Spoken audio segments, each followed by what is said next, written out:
Welcome to part two of our lecture, our 11th lecture covering substance-related disorders, addiction, and impulse control disorders.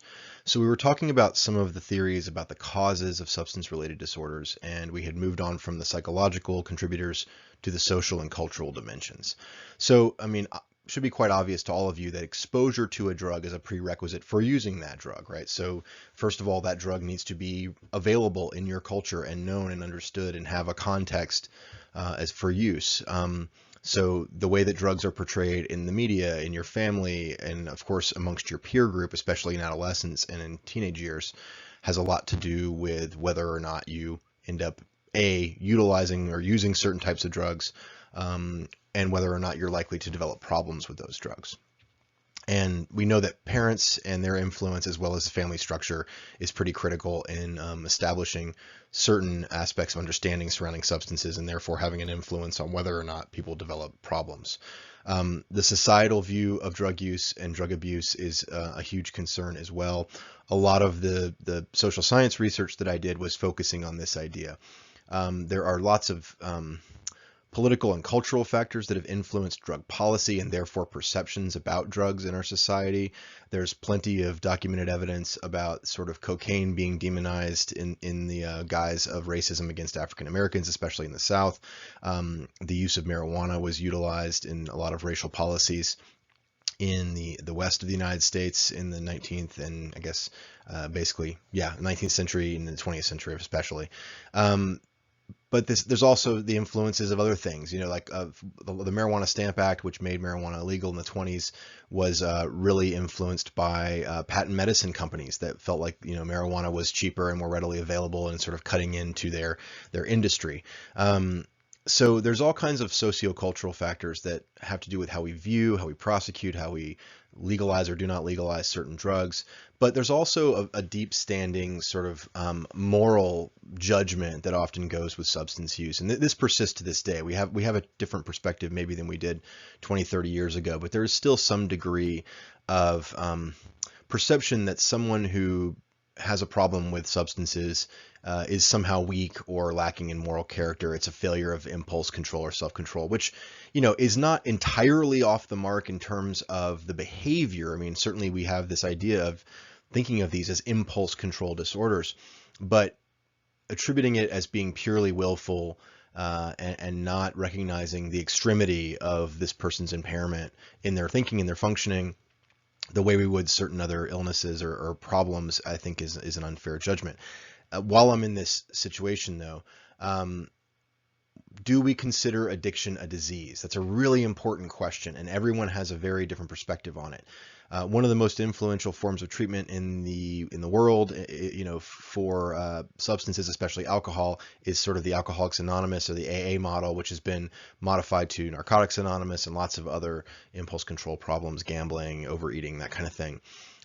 Within that very popular model, which is not a empirically supported treatment, not one that was derived by researchers, but rather was sort of a peer support program that started with a couple of primary creators, one of whom was a physician. But basically, they very much adopt alcoholism or drug addiction as a disease model, and I think a lot in the medical community sees it as a disease. That's an interesting question. Is depression a disease? Is panic disorder a disease? Well, depending on which operational definition of the term disease you're utilizing, then yes, it can be, or no, it's not.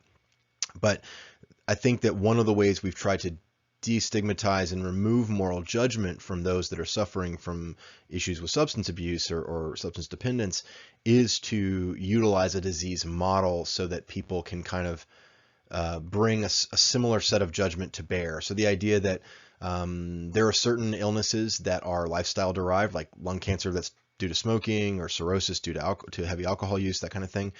But a lot of times we often see the person as not being, with other types of diseases especially, we don't see the person as being responsible for the disease, and therefore we don't fault them for developing it. I think for many people in the substance use world, in the treatment world, and in the sort of public policy world, it's convenient to label it as a disease or an illness because that helps people to have a more nuanced and hopefully more compassionate understanding about it. So cultural factors have a huge influence on the manifestation of substance abuse. Some cultures expect heavy drinking at certain social occasions, like in South Korea especially, is one example, but certainly plenty of Western European examples of this as well.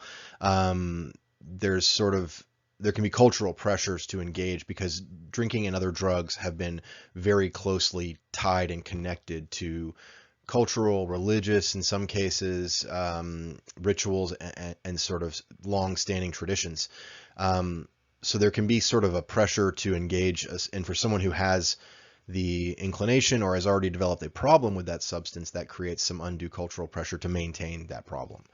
Um, Cultural expectancies, however, of substances, interestingly, play a huge role. In cultures where drinking is thought to increase aggressiveness, people tend to act more aggressive and when they're drinking. In cultures that do not associate drinking with violence or with aggressiveness, not as prominent. So this goes back to that psychological concept of expectancy, which we all have for different drugs and what they're going to do when we take them. But there are cultural pressures as well. There are cultural expectancies. You certainly do see, many Americans are, if they spend time in Europe, are kind of shocked by permissiveness of younger people drinking in certain Western European countries. I lived in the Netherlands for a couple of years. People are kind of shocked by the permissiveness of other drugs in that environment and sort of their more harm reduction, decriminalization model.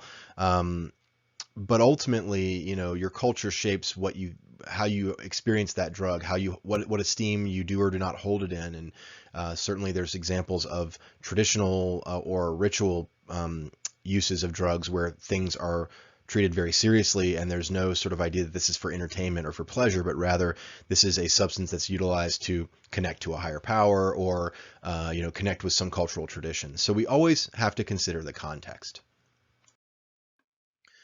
As is the case with everything we're going to discuss in the class, we want to develop an integrative model. We want to find a way to pull together our understanding of all these various influences and make the most possible sense of them. So we know that exposure or access to a drug is necessary but not sufficient for developing a substance use problem. We know that because there are more people than not with substances who can engage with them and not develop problems. There are plenty of people that utilize drugs in moderation and without problems. So we know that there is having access and having exposure to a drug is not sufficient. I won't get too deep into the weeds on this, but I wanted to comment briefly on the whole idea of the gateway theory. So a lot of people who demonized marijuana or encouraged equivalency discussions like the DARE program did. This idea that all drugs are killers and they're all equivalently bad for you was somewhat dangerous and gave people misconceptions. And they developed what was called the gateway theory of marijuana, which was this idea that using marijuana made you more likely to use more dangerous, serious illicit substances down the road. Now, the gateway theory has since been pretty much disproven by research. I think it's an example of correlation, not causality. In the United States, marijuana is by far the most frequently used and available illicit drug. Therefore, it is the illicit drug that most young people are likely to be exposed to first. Those that then go on to use other illicit, more serious substances, more potentially dangerous substances, are not being caused to do that. It's simply a correlation that they were exposed to marijuana first. So there's not really a lot of evidence to the effect that the gateway theory is accurate. But that's again an example of a cultural expectation and an understanding about drugs, including maybe some of that misinformation that was very prominent. So your drug use depends on a number of factors, and your propensity to develop a problem with your drug use is going to be integrated into trying to capture a lot of other influences. So social and cultural expectations we talked about. From a psychological perspective, how are you being positively or negatively reinforced by utilizing that substance? Is it giving you pleasure? Is it helping be more social, or is it removing anxiety in a negative reinforcement example? Obviously, as is with the case with most things amongst human beings, we know there is some degree of genetic influence and some biological predisposition. So those genes then expressing themselves perhaps in terms of, a certain neurochemical vulnerability. Maybe your dopamine neurons fire particularly strong when exposed to, stimulants, for example. And then psychosocial stressors. Are you utilizing with the motivation to cope or to deal with something that is stressful? Is it an attempt to self-medicate? So this is just the figure from your book that kind of lays out that integrative model. So you've sort of got all of the ways in which they can go from influencing your decision to use a drug versus a disorder of some kind or an addiction. So when it comes to treating substance-related disorders, there are a few medical interventions, mostly in the form of various types of medications that we can utilize. And really this takes two opposing forms, agonist or antagonist treatments. If you go back to some previous chapters when we talked about how brains work how drugs work in the brain, how neurotransmitters work in the brain, we talked about things like SSRIs, Prozac, antidepressants. So these are medications that we utilize to try and affect how that drug is received by the brain, how it's processed by the brain. So an agonist is essentially there's a unique receiver at the axon terminal, drops in under the dendrite. So at the dendrite of the next neuron along the chain, there is a unique receiver for that drug.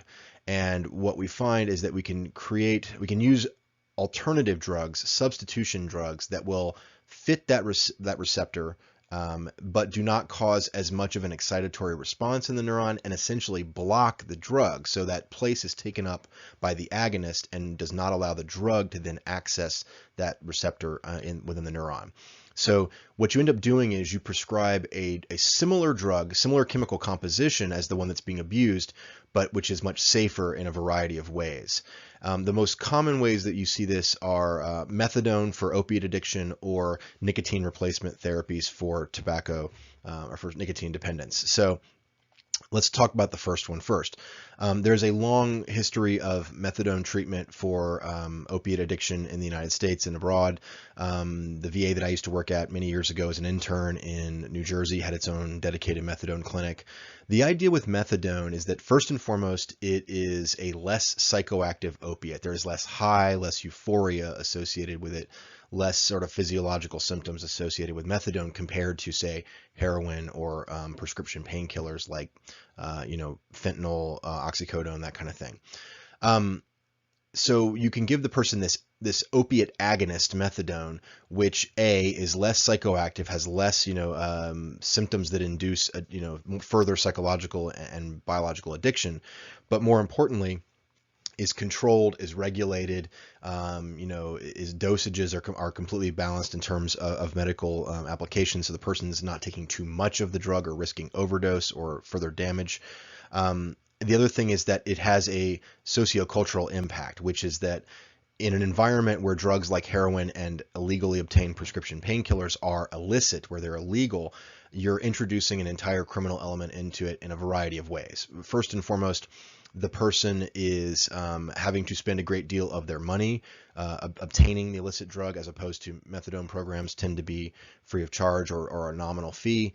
The idea is that you're not having to spend your income on that drug or engage in criminal activity to make the money to obtain that drug. And then more importantly, you're not engaging in an illicit activity to obtain or use the drug itself. So it's really it's a harm reduction model. It's not solving the underlying problem of the addiction to an opiate, but it is solving a lot of the peripheral issues surrounding it if you can get people to stick to it. And it has a lot of success, and based on the research, it can. That's one approach to it, of an agonist. The other most common one is nicotine replacement, which originally was in the form of the nicotine patch or nicotine gum. They've since developed a lot of other options, including inhalers. They have devices that look almost like a cigarette that are thought to address the sort of behavioral dependence of holding something that you smoke. But the basic idea is that you're not changing the fact that the person is addicted to nicotine. What you're doing is you're controlling the dosing. Sometimes you're doing it in a tapering fashion with the hope of the person eventually being free of nicotine, but you are reducing a lot of the other dangerous side effects. The person is still ingesting nicotine, so they're still having the cardiovascular response. There are all those things that come along with it, but they are not taking in a carcinogen into their lungs. They're not having quite the impact they would have if they were smoking or using a vape of tobacco.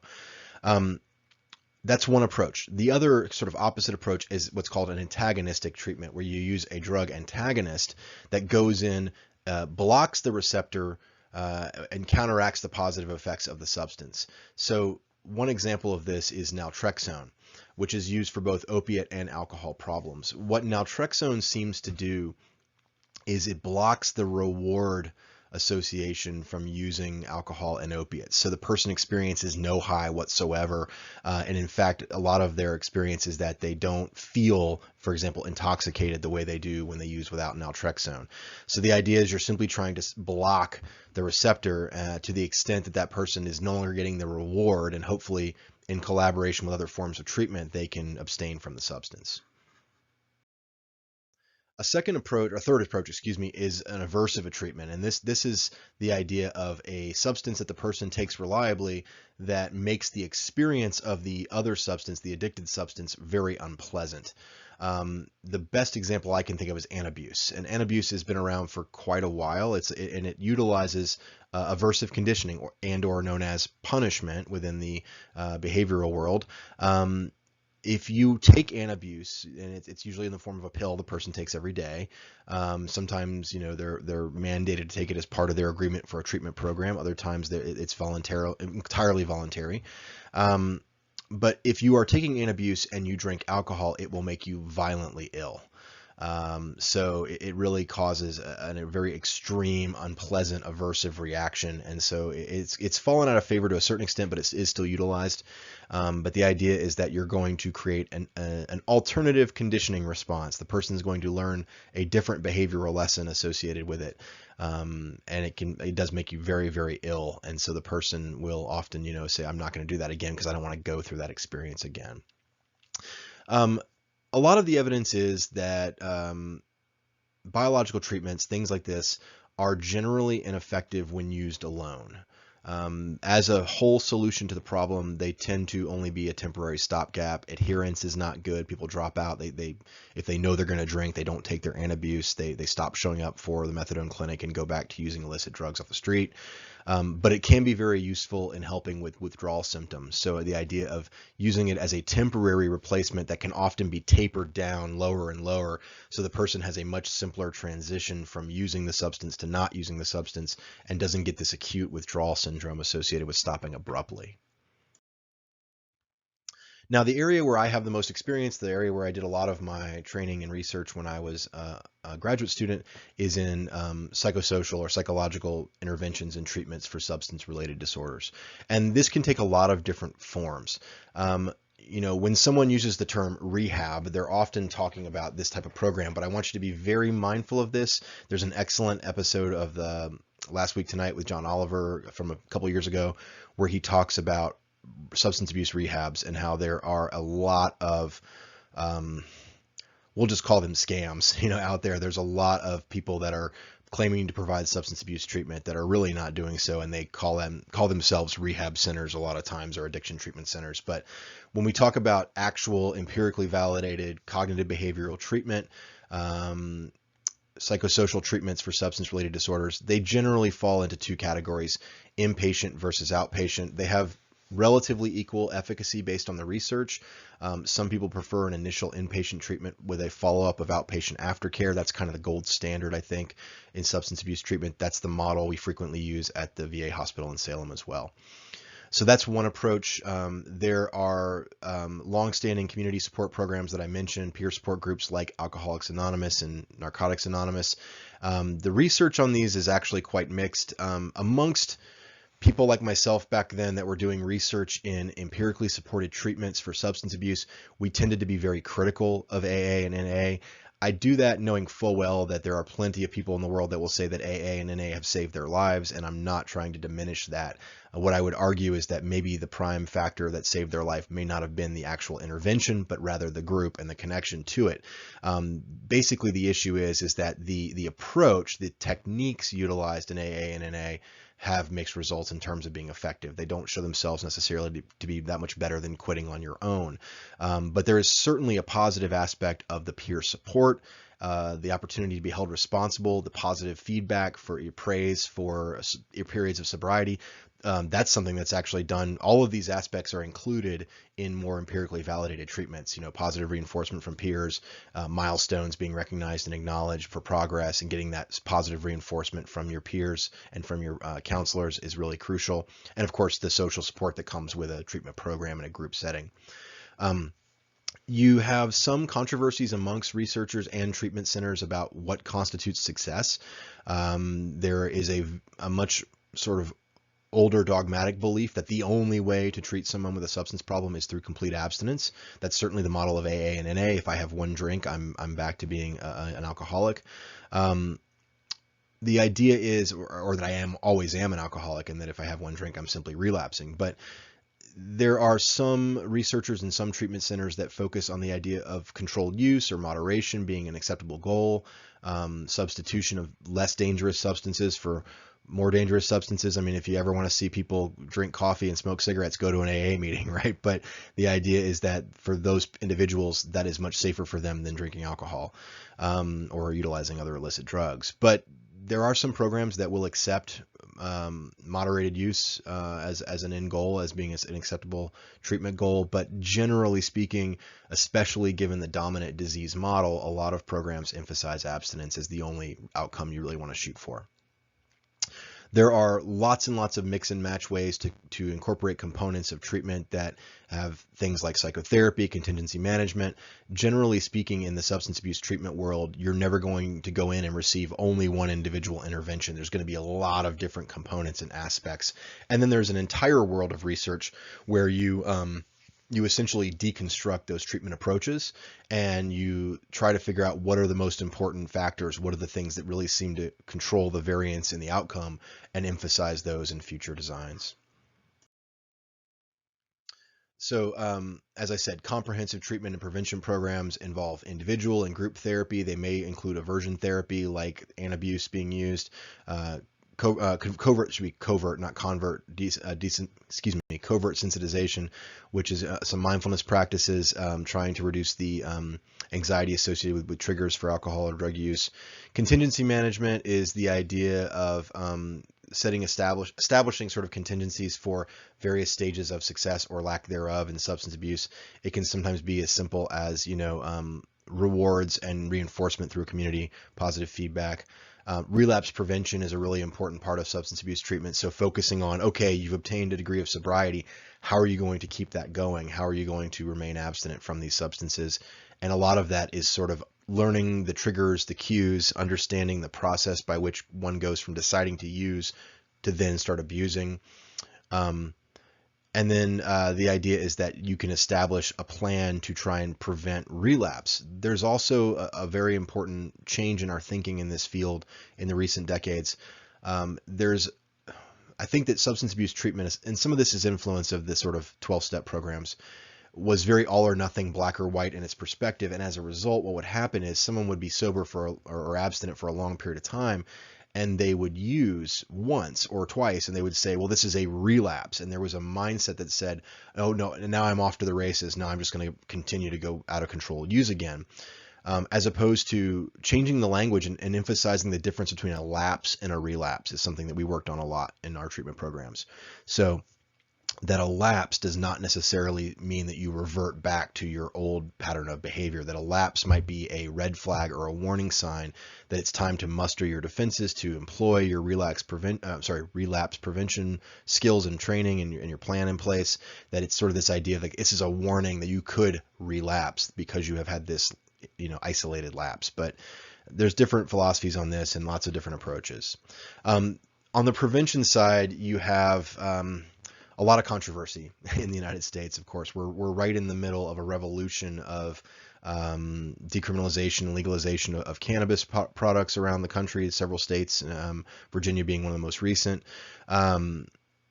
So on the one hand, there is this idea of greater enforcement of anti-drug laws. As someone who has extensively studied the policy behind this, deterrence efforts for drugs are not effective. If there is a war on drugs, it's being lost by law enforcement. I think that history would prove that over the last few decades. as Bill Hicks used to say, the drugs are winning. This idea that you can deter people in a market economy of supply and demand, you can deter them from using a substance is just not held up by the research and by the evidence. It just doesn't work. And the only ways in which it sometimes does work are draconian, and they require extreme measures for what is essentially potentially a victimless crime in the absence of an illicit drug network that's only there because the drug is illegal. Nevertheless, there can be, effective applications of anti-drug laws in ways that target sort of larger systematic problems rather than end users. And I think that's been one of the things they've been emphasizing in recent years in some aspects of law enforcement, is to focus more on production and distribution of some of these drugs as opposed to arresting and incarcerating individuals with a substance use problem. So we're seeing some shifts, and part of the decriminalization movement and legalization movement for drugs like cannabis is also about social justice. The disproportionate number of people that are arrested or incarcerated who are of color, as opposed to Caucasians, is very telling. There's a social justice issue behind a lot of these movements, and a shift away from deterrent policy to harm reduction policies. And so a lot of the things that we see that seem to be effective, things like methadone clinics, things like free needle distribution, decriminalization, use of, de-escalation and intervention programs as opposed to law enforcement, access to good mental and psychological care for substance abuse. These are all, and of course, social safety nets that address some of the larger systemic issues. These are all harm reduction approaches that have a lot of efficacy based on research. There's also been a shift away from education approaches. This is what I referenced earlier, was the DARE program. So for those of you that are too young to remember, I'm actually even a little bit too young to remember. DARE I'm too old to remember. DARE came along a little bit after my time. I think it was just starting when I was already out of high school. But the idea of DARE was, I can't remember what the acronym was used two different ways. It was like, one of them included both drugs and violence being addressed. But the idea was essentially to send law enforcement who had some degree of training in communication about drugs, in some cases, not so much, into educational settings, and to present this idea of, this is what you should know about drugs, this is how you can resist urges to use them. Unfortunately, the DARE program was not vetted with researchers of the time who were much more well versed in what works and what doesn't. One of the major problems that was present in the DARE program was a false equivalency between all drugs are killers, which of course ignores the fact they did not mention alcohol or nicotine in that case. Essentially all illegal drugs are killers. And as we mentioned before, the drug that the vast majority of young people are going to be exposed to is marijuana. And so you go into an environment having heard this law enforcement officer tell you that all drugs are killers, they will end your life, they'll ruin everything, and you use a relatively benign substance, and assuming you don't get any trouble related to it.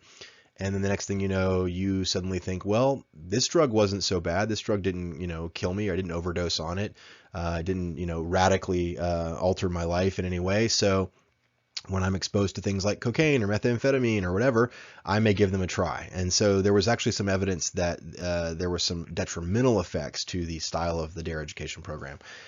Generally speaking, what's happened is they found that they're just not terribly effective, and they're relatively costly. So they've kind of gotten away from education programs. So I mentioned relapse prevention. This is utilizing cognitive behavioral approaches to learn habits that can make it less likely that you'll relapse. So you want to address the distorted cognitions, the thinking errors that lead you down the road of continuing to use or using when you've stopped for a while. You want to identify the negative consequences in the cold light of day. These are the things that drugs and alcohol using them has cost me, and really emphasize that as a way to deter yourself from making a decision to use again.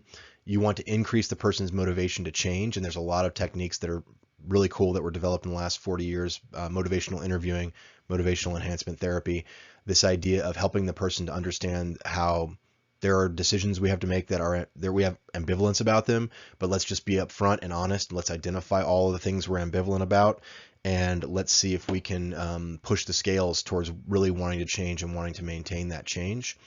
You can identify high-risk situations. This is that thing I mentioned, the people, places, and things. So trying to avoid certain triggers is a big part of a relapse prevention program. If there are certain people that were previously in my life that I only really associate with because we use drugs, or that's our only connection, I maybe need to stay away from those people. If there's a certain bar, a certain street corner, a certain house, whatever, that I need to stay away from because I'm going to be tempted to use, then that's something I need to do. And people, places, and things. The things part is very vague. It can be actual physical things, but it can also be certain emotional things. Like I know that situations that tend to make me angry or that are unhealthy, certain types of relationships make me more likely to use. Well, then those are things that I need to avoid as well. And then, as I said, reframing relapse as not being a personal failure, that you are a failure, but rather a failure of your coping skills, and simply as a way to say, I need to redouble my efforts. I need to evaluate what happened, where I dropped the ball as far as my coping skills are concerned, but not to engage in excessive beating yourself up and negating your value. That this is simply can be a step along the way in the process of meeting your goal. So there is some examples of education that can be helpful, and especially what it can help with is reducing the use of drugs by adolescents.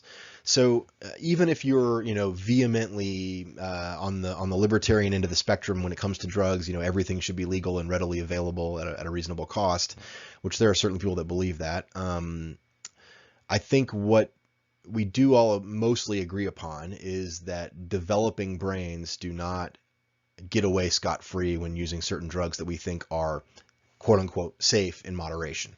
So a good example being cannabis. So we know that adults using cannabis have some negative effects, but generally speaking, it's one of the more benign substances people use, outside of the cardiovascular risk associated with smoking, of course.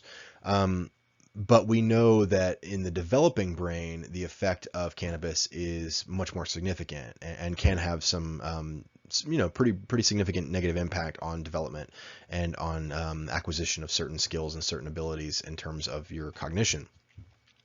As I said, the DARE program showed very limited efficacy, but comprehensive community-based programs that really work on helping people to develop coping skills, help in general for dealing with life stress, that teach them how to develop specific coping skills for resisting the use of drugs when under peer pressure, that kind of thing. Some of that can be effective. We also know that cultural change may prevent substance use. Look at the massive change within my lifetime of how smoking is perceived. We have gone from an era when I was a child, you could smoke on a airplane, you could smoke in almost every restaurant or bar. It was not that big a deal for parents of young children to smoke in the house with them. Some obviously that was shifting when I was young, but to the idea that now we have to put, films, the MPAA, and it requires that a film, has a statement, or a TV show that there's cigarette smoking in this TV show. It's being regarded as dangerous enough that it's, needs to be a warning needs to be present there.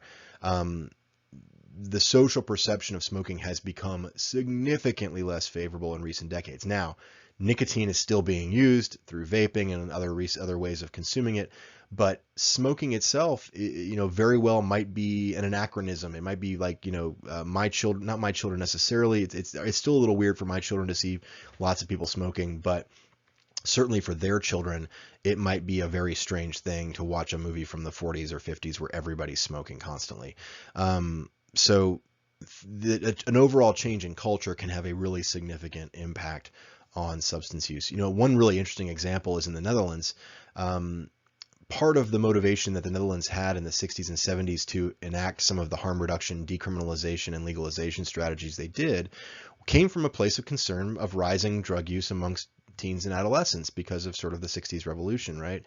And strangely enough, what they find is that Dutch adolescents and teenagers typically go through a period where a smaller proportion of their adolescents and teens than in the United States do smoke pot, in a place where it's legal. It's of course not legally available to them at that age, but it is readily available in the culture, and it's certainly not a crime to possess it. And they tend to quit at a younger age. They tend to not continue. So this idea that I think in Holland or in the Netherlands, it's generally regarded that a brief experimentation with these types of drugs is okay, but it's not very cool to continue using as you get older. It's sort of regarded as something that you do when you're young and you kind of put away childish ways. And so the percentage of adults that smoke cannabis is much lower than you would think in a country where it is legal or decriminalized at least. It'll be really curious to see what the research says in the United States in the coming decades, as we've now had some significant periods of some states enacting very different laws regarding cannabis than they have in the last, 50 to 70 years. So to summarize the substance-related disorders in the DSM, we essentially have one breakdown based along the axis of class of drugs. So depressant, stimulant, opiates, hallucinogens, and then sort of the catch-all other class of drugs. And then the diagnoses themselves are specific to each of those substance groups, and they include intoxication, withdrawal, and then the various substance use disorders, which is now a kind of a catch-all term for what we used to refer to separately as abuse and dependence in previous forms of the of the DSM. Most substances, depending, they all have their unique pathways in the brain and different neurotransmitters and neurochemicals that they affect.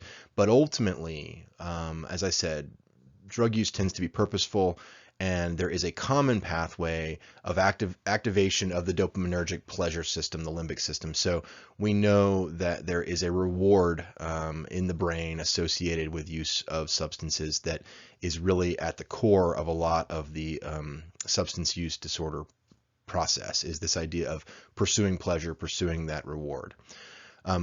Also, though, those biological influences, whatever's going on neurochemically, whatever's going on in terms of your genetic disposition towards that substance, we know there are a lot of psychosocial factors that are interacting with those influences to determine who develops a problem and who doesn't. In treating substance use disorders, there's variable success, but I will argue that the cognitive behavioral model, as is the case with a lot of things in psychology, is the most and best researched and shows the best efficacy versus multiple approaches. We do know that people that are high in motivation, people that are high in what's called readiness to change, tend to be the ones that do the best. And so a lot of the approaches of treatment focus not just on quitting the substance and how it's affected you negatively, but really work to target motivation and enhance motivation in the individual, because we know that that is a strong underlying predictor of how the person is going to do. And it is important to use a comprehensive approach. There's not a one-size-fits-all or magic bullet that's going to fix everything. You have to utilize a variety of options.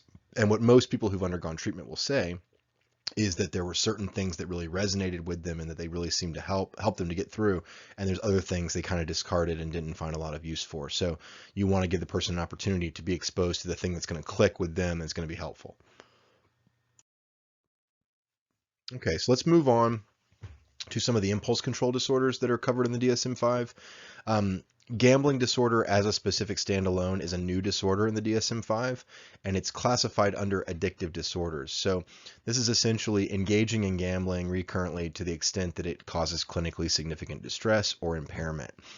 We know there's a really similar biological reward pathway, that dopaminergic system, in the brain between people that have gambling disorders and people that have substance use disorders. There seems to be a very similar itch being scratched here in the brain that's a reward system.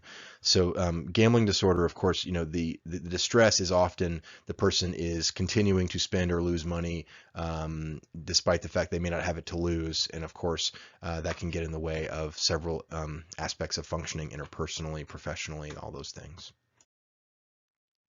So the diagnosis itself is associated with 4 or more of these symptoms within a year. Difficulty stopping or reducing gambling, feeling restless or irritable when trying to cut back on gambling behavior, feeling the need to gamble with increasing amounts of money. This has a very cool parallel within the substance abuse world. This is the idea of the person developing tolerance, right? They are needing a larger dose to get the same impact, or they're getting a diminished impact from the same dose. And then the fact that the person who's gambling becomes frequently preoccupied with gambling. The same is true again in substance use. People who are addicted to substances will often tell you they spend a disproportionate amount of time thinking about that substance and thinking about either taking that substance or how they're going to go about acquiring it. And so this preoccupation where it begins to take over more and more of your consciousness happens in gambling as well. There's also a few other additional symptoms. Gambling when you're already distressed. So as a way of coping with stress, I'm feeling anxious or nervous, so I'm going to go gamble. Attempting to win it back after a loss. This is sort of the classic gambler's fallacy. Lying to others about your gambling. So starting like people do with substances sometimes, having to hide the fact how much you're gambling or that you're gambling at all. Relying on others for financial support. And finally, jeopardizing a significant relationship, job, or opportunity. This is part of the impairment in functioning aspect of the disorder. The psychosocial treatments for gambling disorder are quite similar to substance abuse. A lot of the same approaches apply. Cognitive behavioral interventions help to reduce the symptoms of gambling disorder. So working on sort of the negative thinking, the cognitive biases or irrational beliefs that lead you to engage in a behavior that's obviously not good for you. Brief and full course interventions have been found to help, and both are recommended. There are certainly some people that are not able to engage with more intensive treatment or feel their problem is not serious enough and may be accurate to that extent, and therefore a brief intervention can sometimes really help before things get out of hand. But motivation, again, is very crucial. The person has to overcome their ambivalence about wanting to continue with the behavior and really get motivated to make change. So dropout rates are quite high. And the research is limited, but there is a lot of ongoing clinical studies right now about multi-part CBTs, so this sort of comprehensive cognitive behavioral approach that are being under investigation. So things like trying to get behaviorally activated and scheduling alternative activities for yourself, so making sure that you're not having all of this empty time to fill with potential preoccupation on gambling, setting financial limits for yourself, and more importantly, utilizing the same approaches from substance abuse to develop a relapse prevention plan. Okay, so now let's talk a little bit. So gambling disorder is kind of its own standalone diagnosis as an addictive disorder in the DSM-5. In a separate chapter, we have the impulse control disorders, and this also includes some behavioral disorders with children we'll talk about later, but let's talk about the ones that apply to adults. Impulse control disorder is a catch-all term for what we might regard as an impairment in social or occupational functioning that's related to being disinhibited, having limited inhibitory control over a behavior, often one that is dangerous or aggressive or violent. It's problematic in some way, of course. So they may involve increased tension or anxiety prior to the act, which is you're leading up to a sense of compulsion to engage in the behavior to release that tension. So while it is irrational and while it is maladaptive, it is still purposeful in the mind of the individual. There's a lot of pleasurable anticipation associated with this. The person is getting worked up and looking forward to engaging in the behavior. And then, of course, there's that sense of relief following the act, which is probably where a lot of the reward channels are getting cut. This idea, the connections between doing this thing makes me feel good and I get this rush of dopamine. So the three major diagnoses within this heading are intermittent explosive disorder, kleptomania, and pyromania, and we'll talk about each of those in detail. So intermittent explosive disorder, first and foremost, I'm going to emphasize that it is a rare condition. Having difficulty controlling one's temper, being impulsive, being aggressive is not entirely enough to meet the criteria for this, but like everything in the DSM, we want to think about it as existing along a continuum. This is what's generally regarded as having, quote unquote, an anger management problem. So the normal common term for this is often anger management difficulties. But essentially, people who have intermittent explosive disorder are characterized by these frequent aggressive outbursts, not isolated or rare, but very frequent, verbally, physically aggressive. They can involve injury and or destruction of property. So really, it tends to be very external in terms of actual violence or property damage or things like that. There are few controlled treatment studies on this, but there is lots of treatment for anger management per se, and it usually is derived from modern cognitive behavioral approaches. I've run a few anger management groups in my day, and some of it involves the idea of identifying. It's kind of like with substance abuse, identifying triggers, people, places, and things. And a big part of it is often um, sort of countering irrational beliefs about anger. I have a lot of patients who have anger problems who will tell me, "Oh, doc, I go from 0 to 60. Someone says something, and then I'm just off." And what we really work on is, if you bring the microscope closer and closer and closer to the event, what you find is that there is a thought, an antecedent that precedes the decision to react violently or aggressively, and helping that person to understand that it may feel like it's 0 to 60, but when you get that camera lens close enough, there is something going on internally. And because there is something going on internally, you have the possibility of exerting leverage and becoming mindful about that process, and hopefully subverting it and trying to cut it off at the pass. But there's not a lot of research on full-blown intermittent explosive disorder. Now, there are a lot of potential causes for this we want to consider, but everything from people that are using violence instrumentally, who are essentially psychopaths, which we'll talk about in the next chapter, to people that simply seem to have a disconnect in their frontal lobe, that maybe there's a biological cause involved here. But we do know that this has a lot of sociocultural impact, and what's acceptable in terms of violence, and people transgressing across those social barriers is contextual. So what's generally regarded as okay and what's not has a lot to do with this as well. Another impulse control disorder is kleptomania. This is the failure to resist an urge to steal unnecessary items, right? There's the old ethical argument that, if a person steals bread to feed their starving family, is that morally objectionable? In that same vein, people with kleptomania don't tend to steal because they need to. They steal because it is a compulsion. And this is why occasionally we'll see these high-profile cases of famous people, ostensibly wealthy people. I think the last really big one in the news was Winona Ryder, the actress Winona Ryder, years ago, when she was sort of at the height of her fame, when she was doing really well, got arrested for stealing at a department store. And everyone was like, why would this person who's been paid millions of dollars to be in movies and is famous, why would they be stealing things? Well, later on, it seems pretty clear that maybe this was an anxiety response and impulse control disorder on her part. Disorder may be more common in women than in men, but there's not a ton of research on it. It tends to start in adolescence, and it is highly comorbid with mood disorders, which is why we think it's often a maladaptive attempt to cope with negative affect like depression and anxiety. It also co-occurs with substance-related problems. It might be related to disinhibition while intoxicated. People might just decide they feel compelled to take things and not really think about consequences because they're under the influence of a drug as well. Finally, I want to talk about pyromania. This is the irresistible urge to set fires. It's actually diagnosed in just 3% of arsonists, which is an interesting statistic. What that means is about 97% of arsonists are doing it for secondary gain.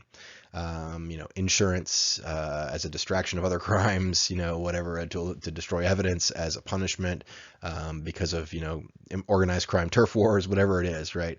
But the idea is that there is a small proportion of people that set fires that do so because they are psychologically compelled to do so. Very little is understood etiologically and in terms of treatment for pyromania, partially because it is so rare. It usually involves focusing on what are the identifying urges, recognizing the antecedents in terms of your thoughts and your emotions that lead you to feel compelled to light fires, and then practicing some incompatible behaviors as well. But ultimately, there's not a whole heck of a lot known about it because it is so rare. There are definitely some fascinating cases of pyromania. Some of the most famous cases are actually people who work in fire departments, who would set fires and then be the first on the scene, and put them out as a way of attention seeking and of getting that rush of being regarded as a hero, which is, very rare but very odd. There's also been a few examples of people that were arson investigators who were starting fires, which is pretty fascinating. But these are just anecdotal examples. We don't really have a good handle on pyromania because it is so rare. So let's summarize non-substance disorders related to addiction. This often involves essentially a lack of inhibitory control, most likely involving the frontal lobe of the brain. So impulsive behaviors that are inherently self-destructive. Gambling, intermittent explosive disorder, kleptomania, pyromania, and ultimately what we need on these subjects is more research, because these are gambling disorder is not that rare. I think as gambling becomes more readily accessible and legal in a lot of places, we're seeing more manifestation of it, because you've removed the what little deterrence there is. You've removed some of the deterrence of it being illegal or inaccessible. But as things like the lottery and and legal organized gambling become more accessible to people, we're seeing more manifestations of it, enough so that it now has its own disorder in the DSM-5. But nevertheless, these are not the most common everyday sort of disorders, especially kleptomania and pyromania. And so there's not a ton of research out there to really fully understand the etiology. What that can tell you, though, as a student in this class who has interest in being an academic researcher in psychology, is there's plenty of things out there that still need a lot of study conducted. Even the common things need more research done in terms of depression and anxiety. But if you find a specific subdiscipline or area of abnormal psychology that interests you, there's a whole world of research to be done and niches to be filled by academics in that role. So something worth thinking about if you have an interest in becoming a researcher.